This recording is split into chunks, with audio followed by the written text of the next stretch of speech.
Hey, how you doing? This is Chris. Well, I finally got it. I got my Diveroid package through the mail, and I wanted to do the first review, so doing the unboxing and then actually configuring it. I've already opened it up and taken a look to see what's inside, so let's dive into the box. So it comes really nicely packaged. The box is very tight, and it's right within there. So when you get it out of your box, then you have the actual retail packaging. And you'll see that it goes through some of the functions on here of what it can do. So it goes from offers you high quality underwater camera, depth ratings, and such. So once you pop open the seal on the package, you'll find two things. You'll find a user guide, and you'll find, well, this is the Universal Pro. This is so I got the package with the camera housing as well as then the Mini, which is the Bluetooth device. So this is the user guide for the Universal Pro housing, and then the user guide for the Mini.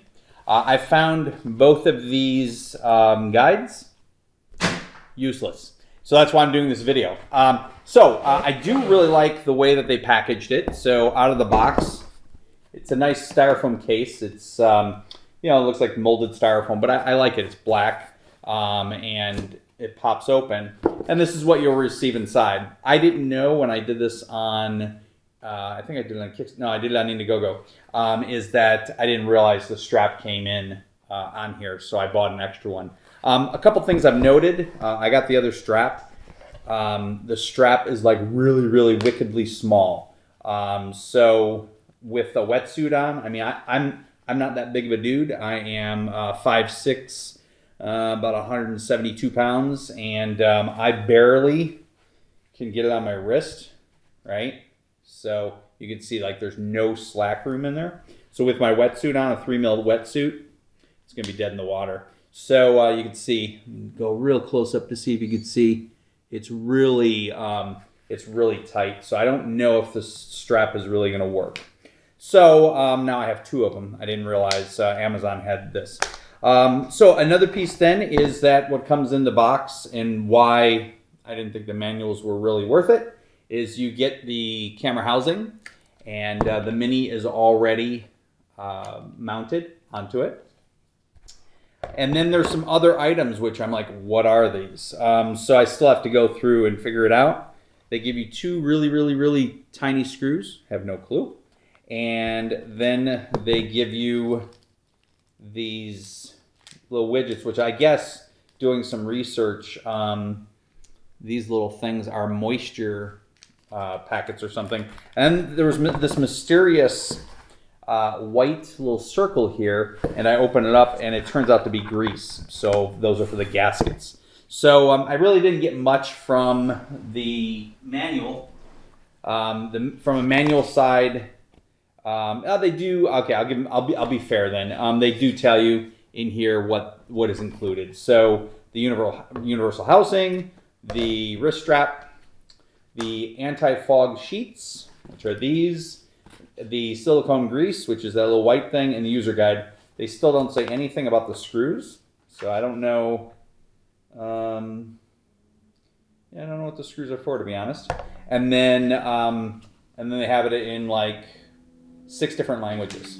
The reason I'm doing this video, quite frankly, is I was all excited. I got it out, and I'm like, let's get ripping on this. And so upon first opening it, I'm like, oh, this is cool. And I'm going to splice in some of the config for the app that I have for my iPhone.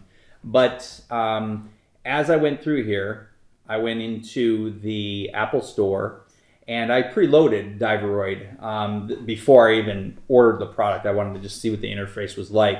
And so I played around with the app and the interface, and I thought, oh, this was kind of cool. And then I ordered it. And one of the first things that it did in the app was to sync it up to your Mini.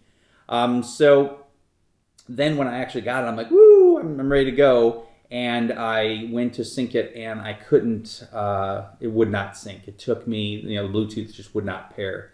It took me probably like an hour of just messing with it, and it just wouldn't work. And I was really frustrated. I ended up sending a couple of emails and posting onto Indiegogo that it just wouldn't even pair with the Bluetooth. So then my wife got home with her phone, and I said, well, let me see if yours will sync. So I went on to, so mine's an iPhone, she has an Android.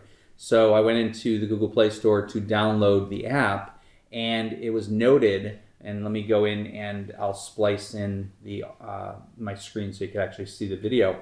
But when you go into, now I'm going into, on an iPhone, I typed in Diveroid, and when I typed in Diveroid and actually did the search for it, what came up were actually two different apps. So the two apps were 1.0 and 2.0. Well, they didn't have a 2.0 when I first installed, so I just downloaded and installed Diveroid. So just note that there's a Diveroid 2.0 right now that you need to install. So we're in August 2020. And so I don't know why they just didn't upgrade the app in place, but they didn't. So once you go in there, then you can open up your app. The next piece then is going to be getting started and configured. So with that then you'll go in, and the first thing you'll want to do is go through the setup, put in your login account, and then the next thing that took me about 2 hours to figure out is getting the serial number. I couldn't get past that. I looked through everywhere on this thing, from the user guides to trying to, because you could scan. It's I think it's a 6-digit or 6 letters. I looked all over here, couldn't find it on the box. I looked on the housing, and it was just, I couldn't find it anywhere. I even took off the Mini thinking that I needed to register a serial number from the Mini. It turns out finally when I popped the case and started looking at, because there's a piece of paper in the case, and it states, rest assured it's not your fault, and then they talk about the weld lines in the plastic. It was then and only then, about an hour and a half later, and I'm not the sharpest tool in the shed, that lo and behold, this serial number is on the inside of the case. So when I took the app and I just put it and scanned in the letters, they're really small, and for mine they're kind of like a yellowish color. So you have where the phone goes, and get really close, you have where the phone goes, the springy thing, and right underneath there. And once you see this, you'll never unsee it again, because the app actually shows these bolts and the little rubber gasket here. But again, there was no clue in the app to show you that it actually the way to set it up. So with that being said, I finally got it set up. All was good. Now I know what the actual two little screws are for as we go along here. So within here then, you'll have two little screws, and it looks like the two little screws move the back plate of your phone up. So then when you pop it in, these little hooks right here to catch the back of your phone, so you can move them up into different positions. It looks like the same size screw. So once I get the phone mounted in there, we'll get more into that. So I just wanted to do an unboxing. Very nice unboxing, quite frankly. I really liked the way that they shipped it.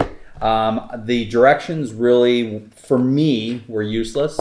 And then once I was able to find out that there was a Diveroid 2.0 app, then the next step was figuring out the serial number, which was, like I say, almost near impossible until I stumbled across it. So I thought I would share that with everyone. So, please subscribe, like the video, and the next piece is I'll actually do, once it's, I have it paired up, I'll show the interface for that, and then I'm actually going diving in a few weeks, and I'll be able to share that experience. So, until then, thanks a lot, and hope you have a great day.